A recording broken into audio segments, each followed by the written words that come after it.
What up, people? It's your boy Chig from Gooner Evil Eye coming to you again with a brand new video. This time of the Arsenal versus Chelsea game. Sorry, my brain went flat for a second because I forgot to put on some audio that I had especially for this video. Damn.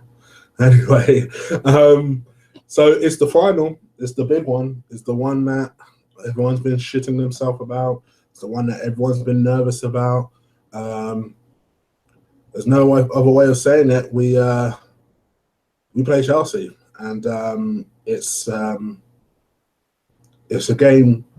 It's a game that I guess, in a way, has been brought sharply into focus since Man United's success. You know, if we weren't feeling depressed enough about missing the Champions League on Sunday, it will sing them motherfuckers down. I might as well call them down the road because there's more Man United fans in here than there is in Manchester.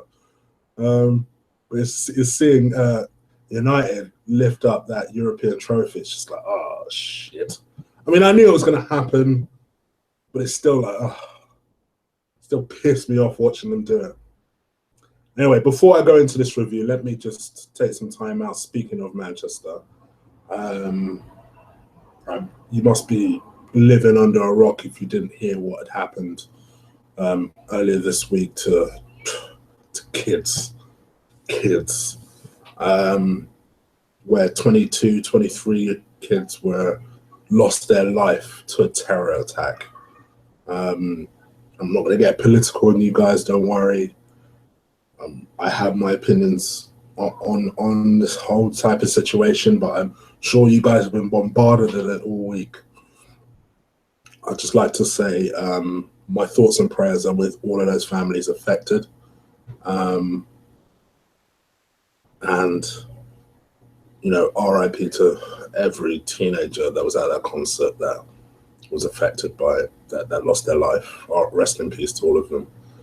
And to all those families affected, my thoughts and prayers are with you guys. Anyway, okay, let's onwards. Let's try and be a bit more positive and think more about the match ahead. This match is going to be a difficult one. You know, mentally, there's a lot that we're dealing with, whether it's going to be Alexis's last game, Ozil's last game, or even a damn manager's last game. There is a lot of things to be thinking about in this game. First things first, I don't want to hear in the lead up to this game about Wenger outs, Wenger ins, or anything like that. I think if there's one thing, I don't care how much you hate the man, if there's one thing we can all agree on, is that I would hope that these players can win this cup for us and for him. And you're lying if you're saying otherwise. Because at once upon a time, you supported him. At once upon a time, you loved him. And yes, he's driven you crazy now. But at the very least, and listen, I'm not Wenger's biggest fan either. But at the very least, I want him, if this is to be his last game, to go out in style to this team. We can beat Chelsea. You mark my words, we can beat Chelsea. On a one-off game, we can beat these fuckers. You know, somewhere along the line, lost in the shuffle, I think people have forgotten that we're actually on pretty good form at the moment. We've won, 8 in 9 games towards the end of the season. And by the time we played Everton, who, yes, I've heard all the excuses, that they were on the beach, and we played teams that have been mainly on the beach. Listen, if we went back 8 or 9 games ago, I guarantee you wouldn't have called this little run. I have, because I've seen Arsenal play enough that by the time nothing is on the line, they all of a sudden decide to play. But even I would say I wouldn't necessarily have I didn't necessarily make us dead certs for that Everton game. But I thought in the end it was comfortable. And I think the thing that probably got lost in the shuffle when I was doing my review with Tops and Colin, don't get it twisted. We played really well against Everton. In fact, in a way, we were classic Arsenal in that we got a man sent off and somehow started playing better. So somehow we were better. That's like vintage Arsenal. That's real vintage Arsenal, right there. So I don't get it twisted. That was probably lost in the shuffle. We didn't talk enough about the actual performance, but I think it was the repercussions of the end of the season that kind of just depressed everybody. I've always personally said that, you know, top four, no top four, I don't really care.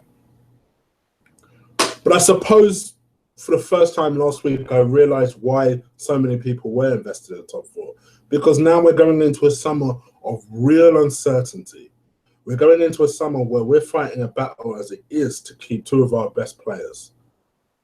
And we don't know now if missing out on Champions League football was the decisive factor in missing out on both.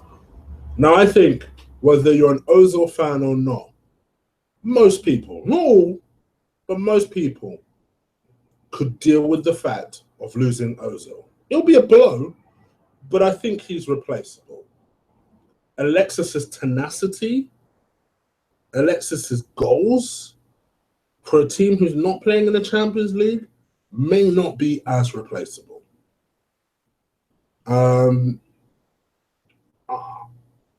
This game gives us an opportunity to celebrate something. It gives us an opportunity to unite for once as a fan base. We're not very good at that.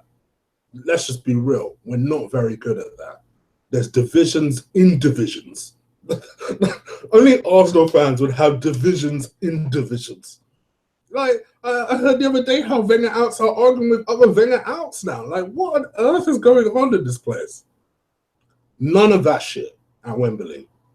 For 90 minutes, everybody just get behind this team and behind this manager. And who knows? We might act as a 12-man for them. We might be able to overhaul this Arsenal team over these fuckers. That's what I want. Which brings me on to another point. And I suppose this will allow me to go into my hope for 11.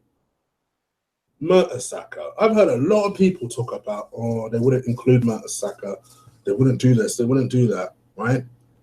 Now, I love some of these people that have said this. I love them like brothers. I'm going to criticize each and every single one of them right now. These are the same people that earlier in the season were talking about in their very own video, oh, well, you know, how can you play a fullback in centre defence when you have a central defender on the bench? The same thing still applies. The only difference is we're now gone from talking about Holding to now talking about Mertesacker. For me, he plays the weekend.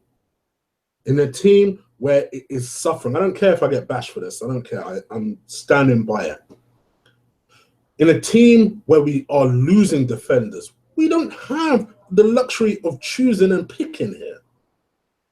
Like, people are talking about, oh, well, you know, Mertesacker is slow. Do you forget that we're talking about, people are talking about playing Monreal as centre-back? Do we forget that Monreal gets stripped for pace as well? Has that just immediately escaped everybody's mind? That he also suffers in pace. That he had a terrible 6 months because he was getting stripped for pace. These are the same people that are saying that he should play in central defence. For me, no. This is what you do. You play Mertesacker in the middle, you play Holding on the left-hand side, and you play Mustafi on the right-hand side. And yes, I heard Wenger's press conference, and he said Mustafi's ill. You mark my words, it's a cup final. He will drag his ass out of that bed, that sick bed he's in, to play that final. You mark my words, he's playing in that game. I have no doubt. And yeah, there might be some people there saying, oh, well, you know, forget Mertesacker, play Mustafi and Holding, and then play Bellerin. Bellerin? That's even worse than Monreal. Have you ever seen Bellerin defend? Come on. People, come on. Come on. Let's be realistic here. I know this goes against everything people believe because we spent a lot of money on him, so people don't want to think of him as a poor player, right? And don't get me wrong, he's improved lately. He has improved. Let me say that now. Mustafi is not a perfect defender. He has listen, if you want to be real about it, the best reader of the game amongst all of our central defenders is Mertesacker. He calls himself the damn Hawkeye. I tell you what, once you finish with this, go and find a video on Arsenal Media with Rob Holding and Mertesacker. It's a brilliant video. Brilliant. Call himself a Hawkeye. They were even laughing and joking about, oh, I'm going to have to do the running for you. They're laughing and joking about it, but trust me, that's the way the shape is going to operate. You have Mertesacker in that middle, just watching shit. Watching shit. He'll be able to marshal Holding. He'll be able to marshal Mustafi, because Mustafi, in my opinion, is a defender that needs marshalling. Right? What is the perfect combination with that? You just give Mertesacker enough protection by having a Mustafi next to him, by having a Holding next to him, and then you can do your thing. Now, don't get it twisted. I'm not sat here saying Mertesacker needs a new contract. I'm not sat here saying that, oh, sign Mertesacker up for 10 years. But apart from anything, sorry to be cheesy, and I can imagine who's going to roll their eyes at this next comment. The motherfucker is our captain. Maybe it's about time he acts like a captain and actually plays in a cup final where we're going to need him, where we're going to need his experience. Where Rob Holding, I'll tell you what, Rob Holding, all of you guys love Rob Holding, and so do I. You ask Rob Holding who the fuck he would prefer to play with, because I guarantee it wouldn't be Monreal, it wouldn't be Bellerin, it would be Mertesacker. 100%. There's not a doubt in my mind that if he plays on Saturday, that he, specifically him, will be the sole reason we lose. And if that happens, I'm prepared to, I hate eggs. I'm prepared to fry a damn egg in my face and start the review with a fried egg right on my face. If you guys like literal, I'll give you literal. If he is the reason that he cost us that game, specifically him, I will fry a damn egg hot as well and put that shit on my face. Because that will never happen. If we lose that game, it's because we're collectively shit. If we lose that game, it'll be because the defense is collectively poor. It won't be because Mertesacker will be bang up for it. He'll have a point to prove. Even if it's for one game, he'll have a point to prove. So it goes into my, after this rant, sorry, let me go into my 1 to 11. For me, Petr Cech starts in goal. I'm sorry. Ospina, I love you, but Cech is the form guy. I start checking this game. It's too important, this game. You know my three at the back already, but I'll say it for you in case you guys are hard of hearing. Right side, Mustafi. Middle, Mertesacker, our captain. Left-hand side, Rob Holding. Sorry, that's just the way it's going to be. Because you know why I'm going to put Monreal? In the position he's been killing it. Left wing back. Right wing back. Ox is back. Ox plays. No discussion. Sorry, Hector. No discussion. In the middle, I play Xhaka. Next to him, I can't believe I'm going to say this, I play Ramsey. Just ahead of him, I play Ozil. No doubt in my mind, in this game, he needs to step up. We need a big performance out of him. I hope and pray we get it. Give me October Ozil in this game on Saturday. Let me tell you, the way he turned Kante in that game, we need that shit on Saturday. Next to him, Alexis. You know he's going to be on it. Because if it is his last game, he'll send us off on a high.